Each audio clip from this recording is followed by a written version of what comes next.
Hi guys, this is Peter here, talking to you today from Nicaragua, currently on the beach of Playa Gigante.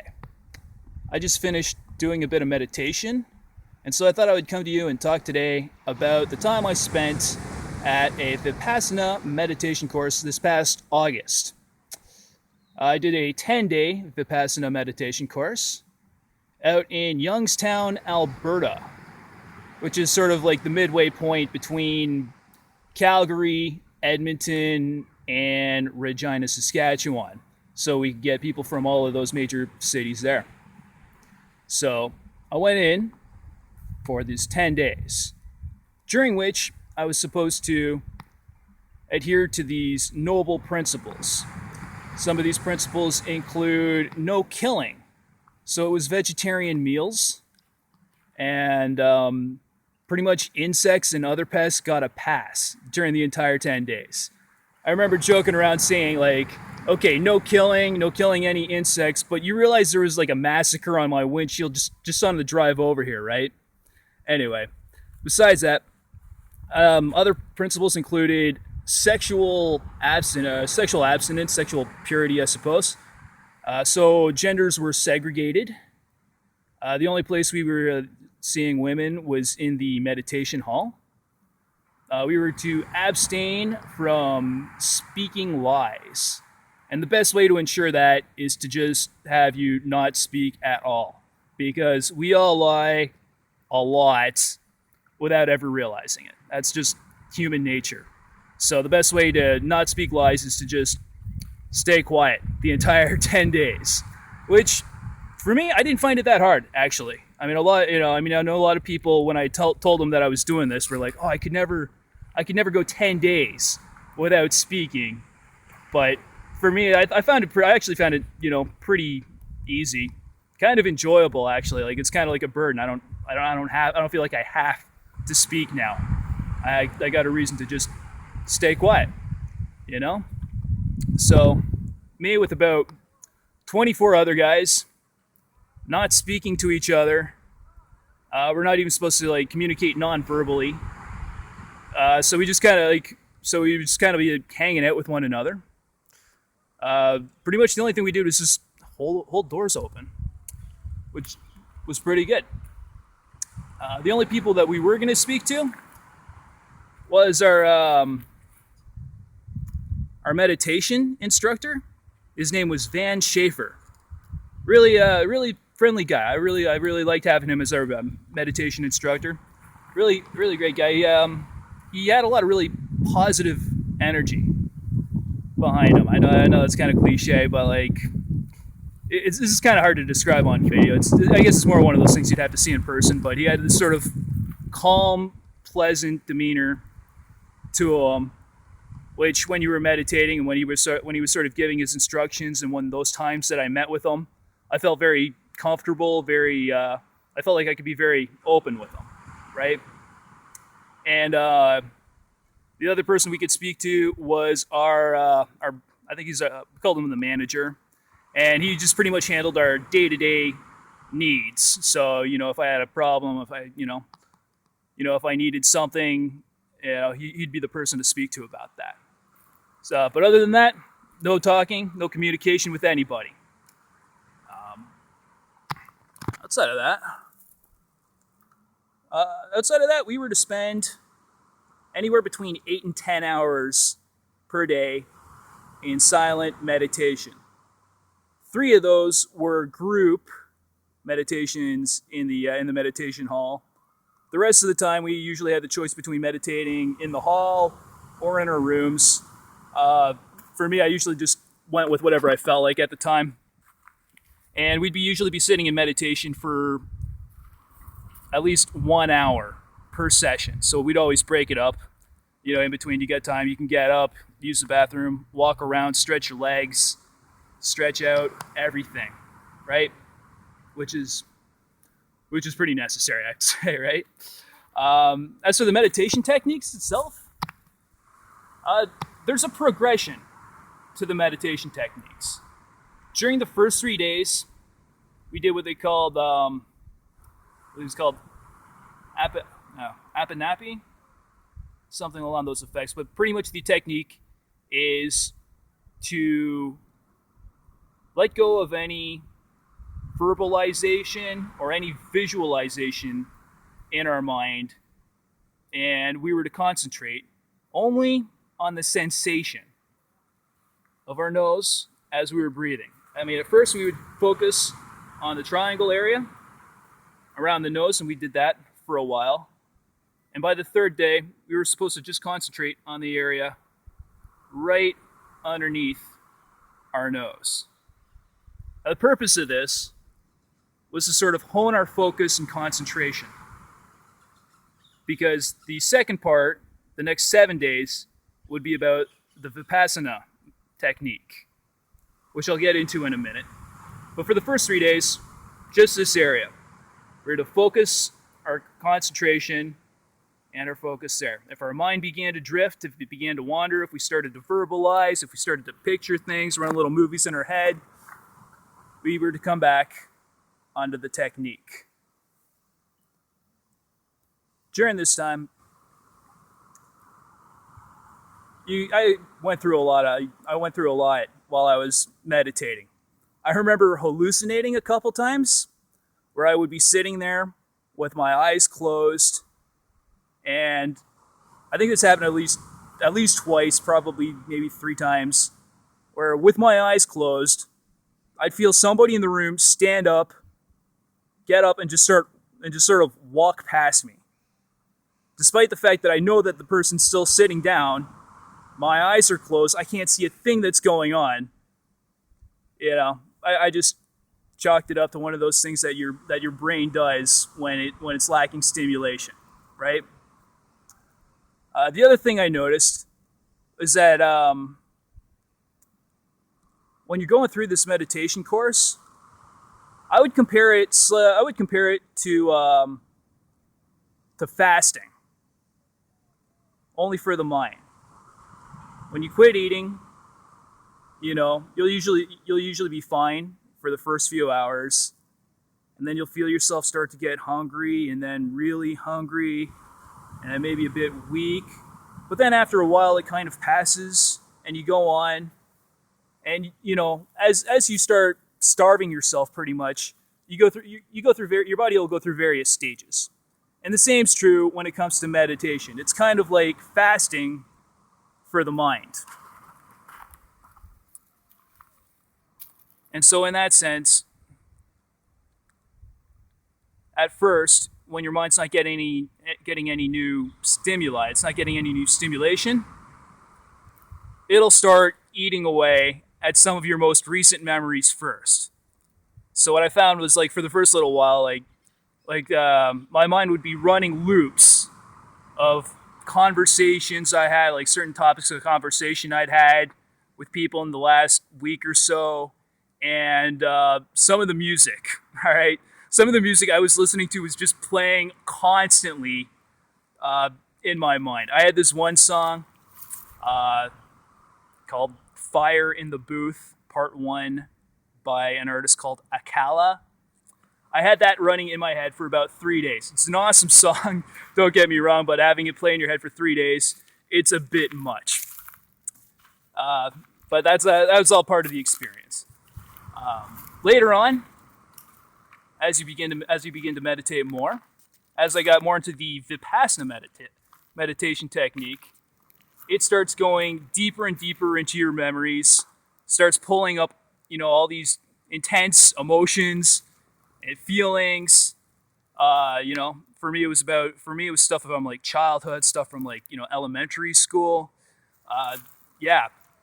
But for other people it was other things. It brought up a number of emotions. And that was during the Vipassana meditation technique. The way the Vipassana meditation technique differs from the first technique, the Apanapi. I might have said that wrong. Anyway, the way that one differs is that with this technique, you spent the first 3 days honing your sensation into a smaller and smaller area until it just got to be this part under your nose. And so for the second half of this technique, you were to start at the top of your head and then slowly work your way around your head and just start covering every inch of your body from head to toe. And all you were supposed to do is just shift the awareness of your focus of your awareness over your entire body, a small piece at a time. You're not supposed to judge it. You're not supposed to do anything about it. Some of those moments are, some of those moments are a bit like different from others. Like, for example, like, oh, my shoulders are kind of sore from sitting in meditation for so long. And then you'll feel the awareness pass over like the sore part of your shoulder. It triggers a bit of it garners a bit of a response. But you're just supposed to accept it and continue moving on. And the technique continues to get a little bit more advanced from there. I mean, you cover everything in one way. And by the time you get to day 9, day 10, you've reached the totality of the Vipassana technique as for where it goes. So, I can honestly say that I really enjoyed my time there. I was told that days 2 and day 6 were supposed to be the hardest for people. And I could certainly see how this was the case. For me personally, I found my hardest day to be on day 8, actually. I was anticipating day 2 and day 6 to be rough, and it didn't turn out to be all that bad. But day 8 in particular, through this meditation, it just started dragging up a lot of just anger, really, for me. It was a lot of anger, actually. I don't consider myself to be a very angry person, but I might have some stuff buried deep, right? Who knows? Like, it's been a long 34 years for me, and I've got a lot to work with, right?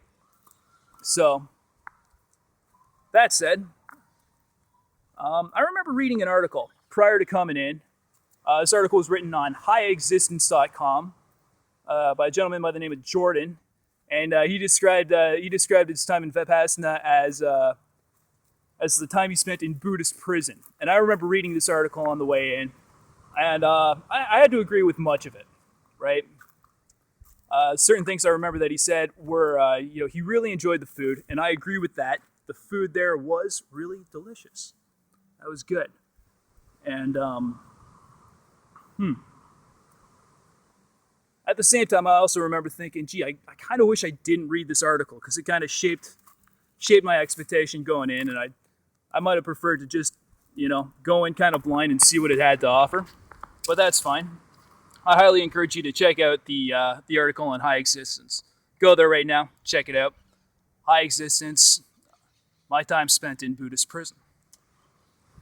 The conclusion that this author came to, though, was that even though he did it, and he said he wouldn't do it again, that he would do like a different style of meditation. He found it to be too regimented, a little bit too structured with the rules and everything. For me personally, I think I would like to do it again. Only the next time, instead of going for 10 days, I would like to look into going for longer. Perhaps 20 days, maybe even a bit longer if it's available. But anybody could do this. And this is really open to anything. It doesn't cost anything to take this course. They operate strictly on donations. And when I was there, the one thing they said is like, you could donate money if you want, but what we really want is, what we're really looking for are people who can donate their time. So if you're wondering, can I afford to go on this meditation course?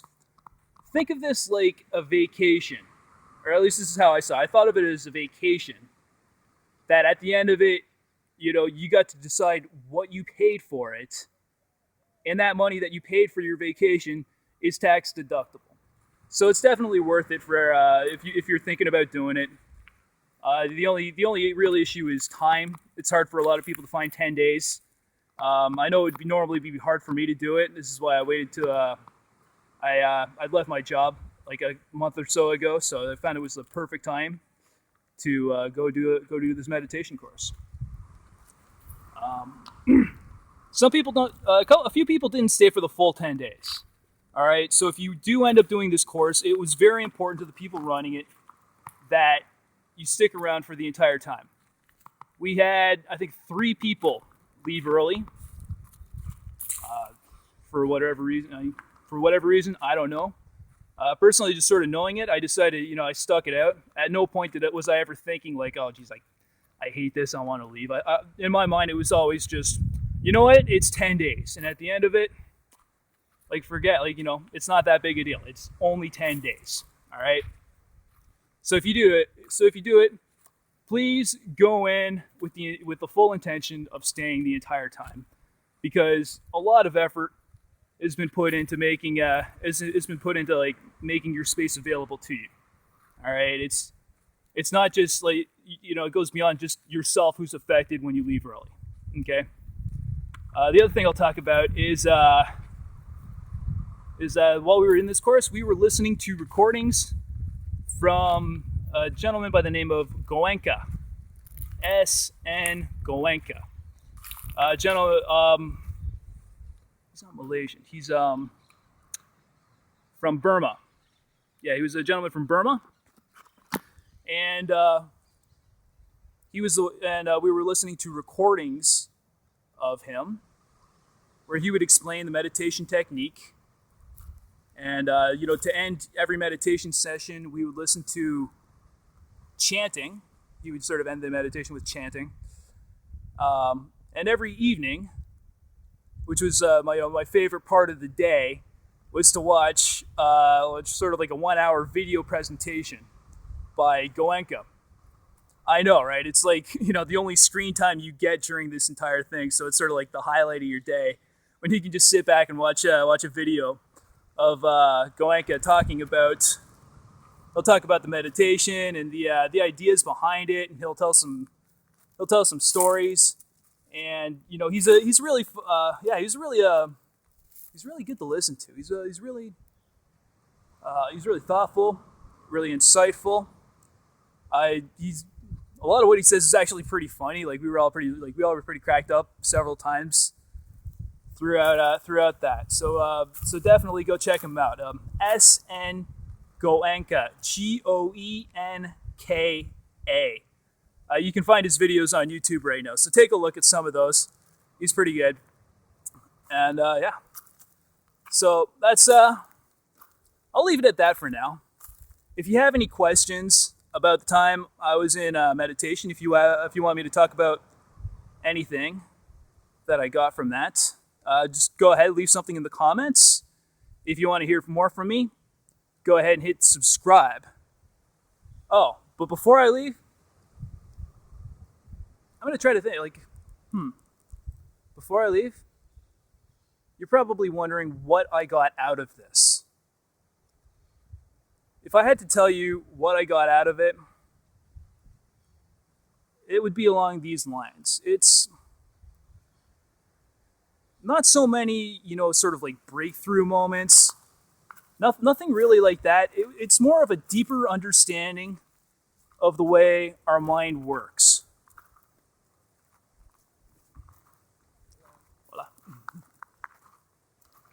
Pretty much,